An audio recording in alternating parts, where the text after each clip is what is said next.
Welcome back to another episode of Rock Boys Football. Some late fireworks for Coach Sark, the Texas Longhorns in the 2025 class. Four-star defensive back Kade Phillips flipping his commitment from LSU to Texas.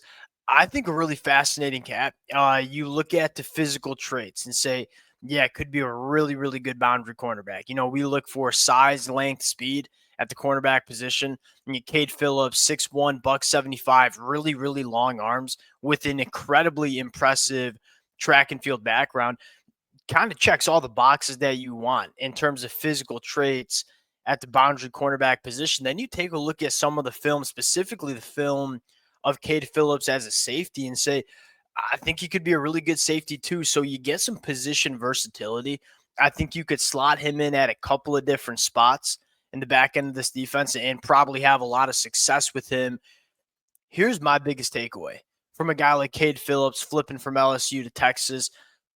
Texas is starting to swing a really big stick when it comes to recruiting players on the defensive side of the football, which wasn't always the case specifically with Coach Sark in this Texas program. You know, yes, Texas has always recruited quite well on the high school level. I feel like there's a significant narrative change around what Texas is as a program.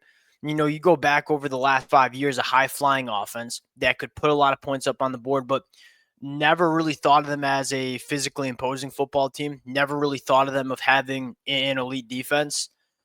You take a look at Texas now and say, one, this Texas defense currently in 2024 might be the best unit that we see in all of college football, specifically along the lines of scrimmage. I mean, Texas on the offensive line might have the best unit in the country. On the defensive line, it is certainly top 10. You start looking at this Texas team and you start looking at what's the makeup of this program.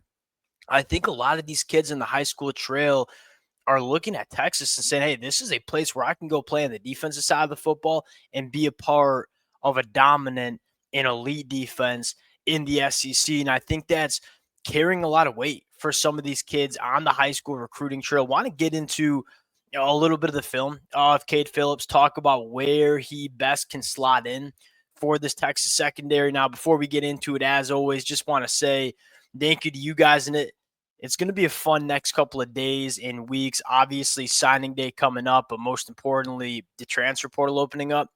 You kind of know Texas, although might not be a massive player in the transfer portal, probably going to do exactly what we saw them do last year. That is just a few additions. You look at this Texas team and say they don't have holes in their roster. They're just going to look for a few plug and play players to kind of take Texas to the next level.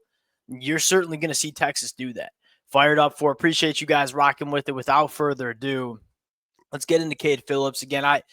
I think it starts with physical traits.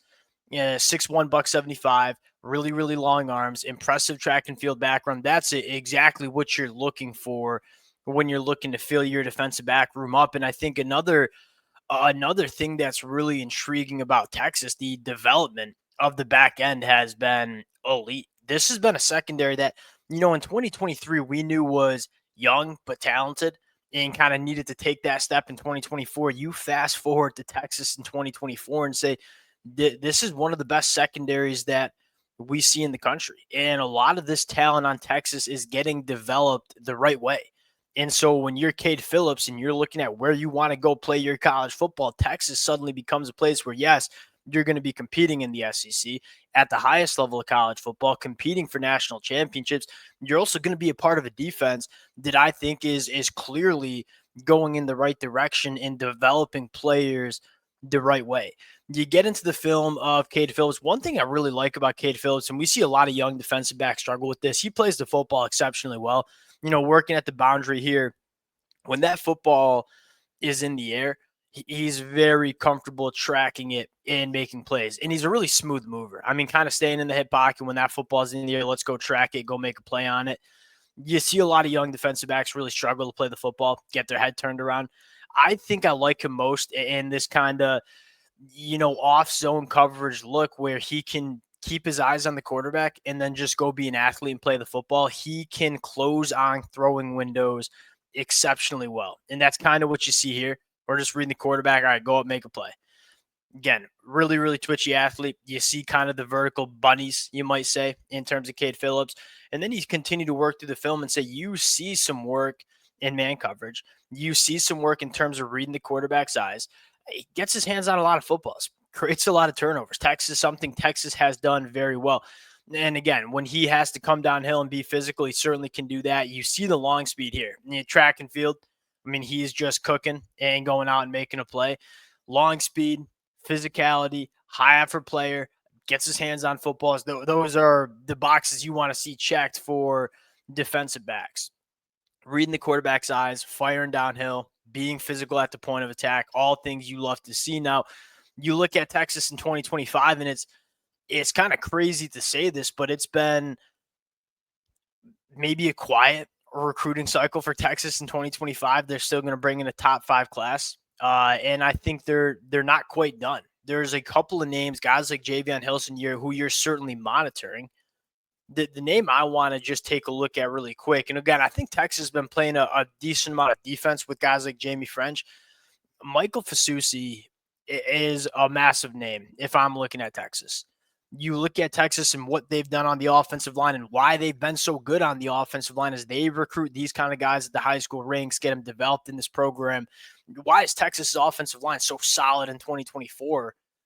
It's because it's not an offensive line that's built in the transfer portal. They're getting guys at the high school ranks and getting them developed the right way and having kind of that continuity on the offensive line.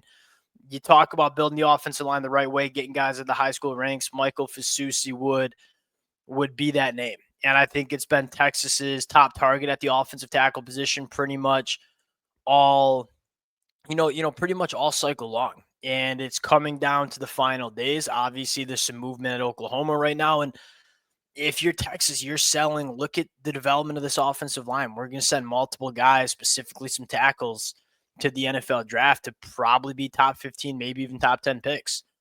That matters for a guy like Michael Fasusi, especially when you look at what Oklahoma's offensive line looks like in 2024. We'll see if Texas can get that one done again. Playing some class defense, you might say. Guys like Jamie French, Florida going after them, but they're also hunting a little bit. Flipping a guy like Kade Phillips, potentially flipping a guy like Mike Fasusi. We'll see how it plays out. We'll continue to update it as it plays out. Appreciate you guys rocking with it.